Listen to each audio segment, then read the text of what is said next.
Well, the FBI is denying any evidence that China hacked Hillary Clinton's private email server, but Congressman Louis Gohmert says it was the Obama-appointed Intel Community Inspector General who actually discovered the breach, not the FBI. The congressman says the FBI was very deceptive in its omission. Joining me now is Chris Farrell, Director of Investigations and Research for Judicial Watch. So according to Louis Gohmert, this is a very clever response by the FBI. They said, we didn't find any evidence of Chinese hacking into Hillary's server, which is true, according to Louis Gohmert, because it was the IG, the Inspector General, who found out about it.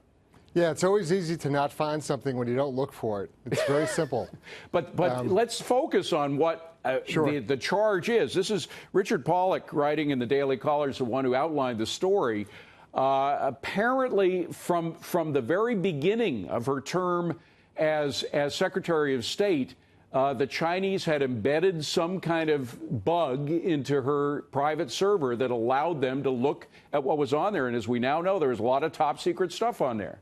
Absolutely. They were getting CC copies or carbon copies of virtually everything that went across that server.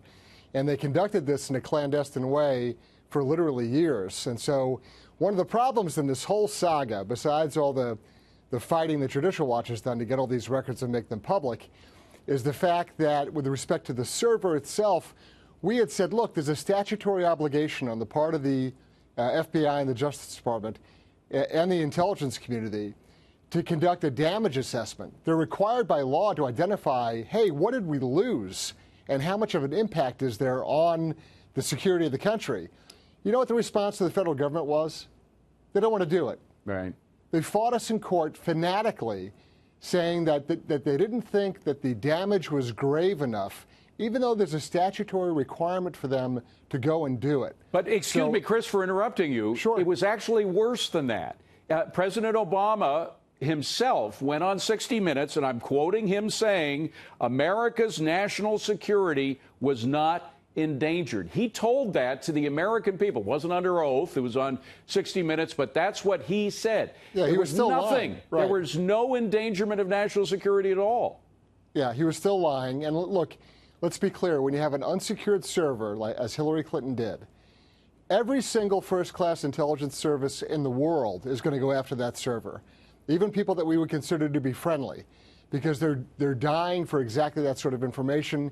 It's relatively easy to get. And of course, she was so criminally gross in her conduct and so, carelessly and recklessly endangered the country with her security violations, sending all that classified information, 22 top secret SCI emails alone, in addition to hundreds of other secret and confidential emails. Her criminal conduct endangered the United States. Well, is it too late, Chris, to appoint a special counsel, go back into this to open it all up again?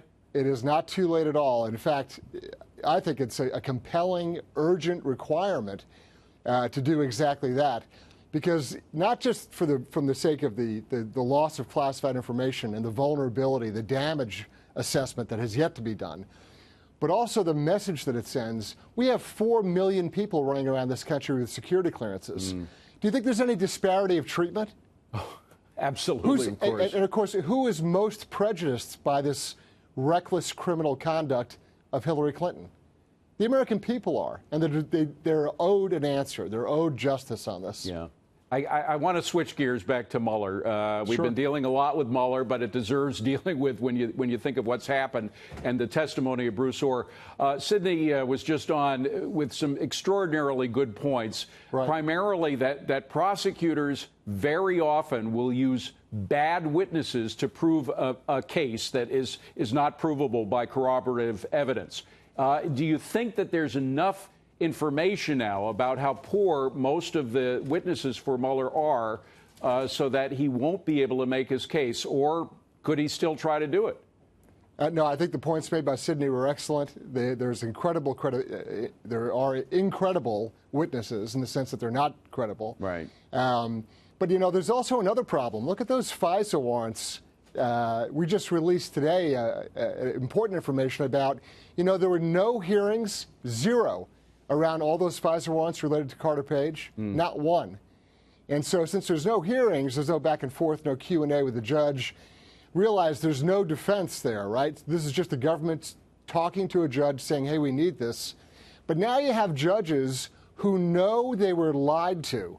A fraud was perpetrated on the court. So what do you think those judges are going to do?